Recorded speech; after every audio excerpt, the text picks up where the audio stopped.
Yellowstone's new generation of Duttons make up for John's worst failure. Yellowstone Season 5, Part 2 proves that the next generation of Duttons is making up for John Dutton IE's shortcomings as a father. Kevin Costner's John Dutton IE risked everything to protect his family's legacy, including ensuring his kids would help protect it. John urges Jamie to become a lawyer, and he expects Case, Luke Grimes, to take over as livestock commissioner and run the ranch when his youngest son returns. John even told Beth, Kelly Riley, what was what when he was alive, her father being the only person Beth would take orders from. As Yellowstone Season 5 reveals John Dutton's divisive fate, the next generation of the Dutton family tree, Beth and Case step into their father's shoes as the series leads, including running the ranch. The siblings are entrenched in a battle for the land, pitted against their adopted brother, Wes Bentley's Jamie.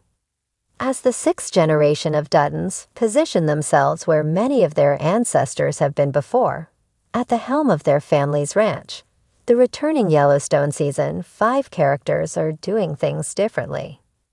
Beth and Case are better parents to their children than John Dutton was to them, and it will set up the next generation of Dutton ranchers to take over successfully.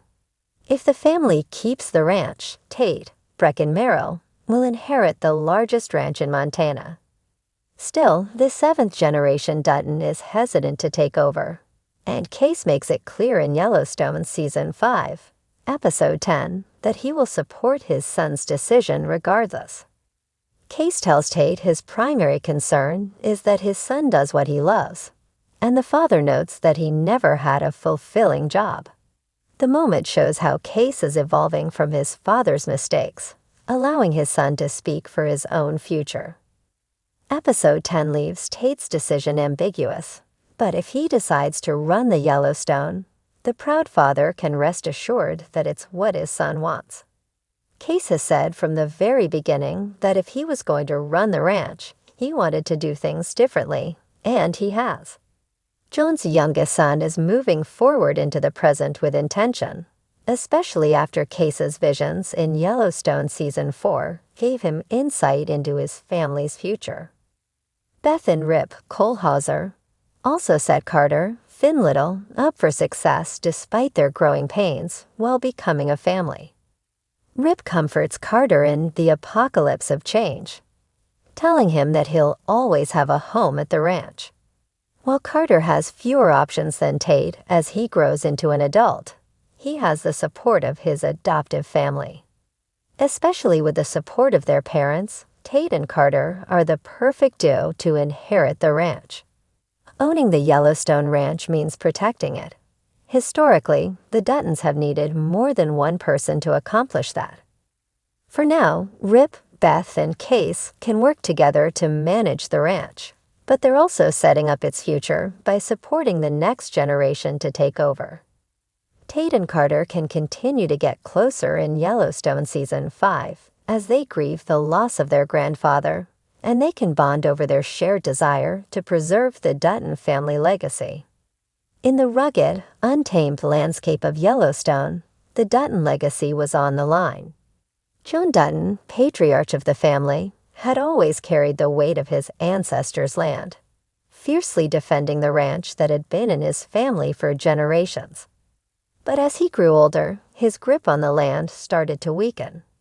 His failure to protect it from outside forces, greedy developers, corrupt politicians, and opportunistic land barons, was a wound that could not be easily healed. His children, though strong in their own rights, seemed disjointed in their approach to the family business. The future of the ranch was uncertain, and John's greatest fear was that the Dutton name would be wiped from the map, a forgotten relic of a time when the land was truly theirs. But as the old man stood on the porch of the Yellowstone Ranch, looking out at the sprawling acres that were now under siege, he realized something. His greatest failure was about to be rectified, not by him, but by the new generation of Duttons, the ones who had always stood on the sidelines, waiting for their time to rise. The first to step up was Case Dutton. As the youngest son, Case had always been the quiet one, the one who preferred the solitude of the ranch to the political chaos that his father had become embroiled in. But after the death of his wife, Monica, in a tragic accident, Case had found a new sense of purpose. His love for the land, once a distant thought, became the driving force in his life. Case knew the importance of the ranch, and he understood the sacrifices that had been made to protect it. But he also knew that protecting it meant more than just fighting the same battles his father had fought. Case would need to adapt, to find new allies, and to take the ranch into a future that was rapidly changing. And so he did. Case began to form strategic alliances with other ranchers and local leaders, building a coalition that would help secure the Dutton legacy. He also turned to technology, using drones and other modern tools to track the movements of those who sought to claim the land. Case was no longer just a cowboy. He was a strategist, a visionary, and he was ready to defend the ranch with every ounce of his being. Beth Dutton, the fiery, sharp-tongued daughter, had always been a force to be reckoned with. But for years, she had been focused on her own battles, fighting for the family business, taking on anyone who dared to challenge her, and carving out a place for herself in the male-dominated world of business and finance. She had succeeded in many ways, but her true purpose had always been to protect the ranch. Beth had seen the cracks in her father's strategy, the way he had let others take advantage of him, and she vowed to never let that happen again. With her sharp business acumen and ruthless attitude, Beth became the financial backbone of the Dutton family. She used her influence and connections to manipulate the stock market, to thwart the efforts of those who sought to strip the ranch from the Duttons. She played the game on a different level than her father ever had, and her ability to outmaneuver her opponents was unmatched. Beth knew that the land was the foundation of the Dutton legacy, and she would stop at nothing to ensure that it stayed in the family.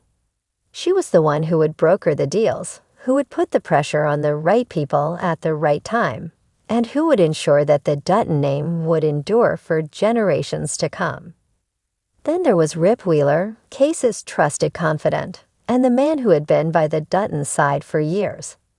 Rip had always been a man of action, a protector of the ranch and its people.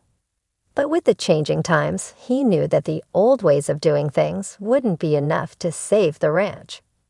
Rip understood that it was time for a new approach, one that involved more than just brute force. He had always been a fighter, but now he would need to be a leader. Rip began training the next generation of ranch hands, passing on the skills that had been handed down to him.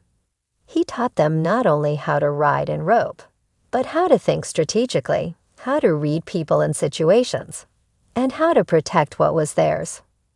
Rip was more than just a cowboy.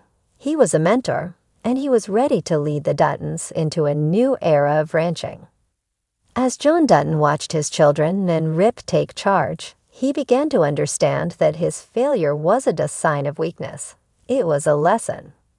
The world was changing, and the Duttons had to change with it. They could no longer rely on the old methods, brute force and intimidation, if they wanted to survive.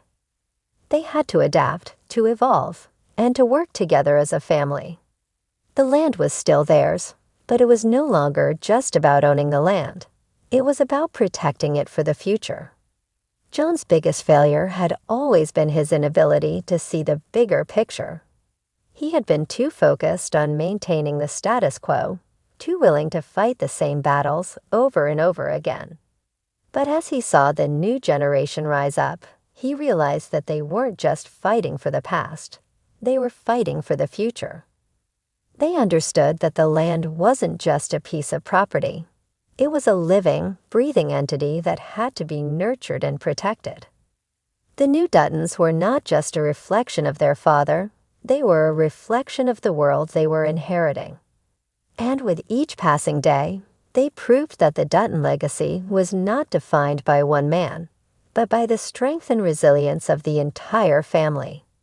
They had learned from their father's mistakes, and they were determined to build something stronger, something that would last for generations to come. As John Dutton watched his children take the reins, he realized that the true legacy of the Duttons wasn't in the land they owned, but in the people who were willing to fight for it. And in that moment, he understood that his greatest failure had paved the way for his family's greatest triumph.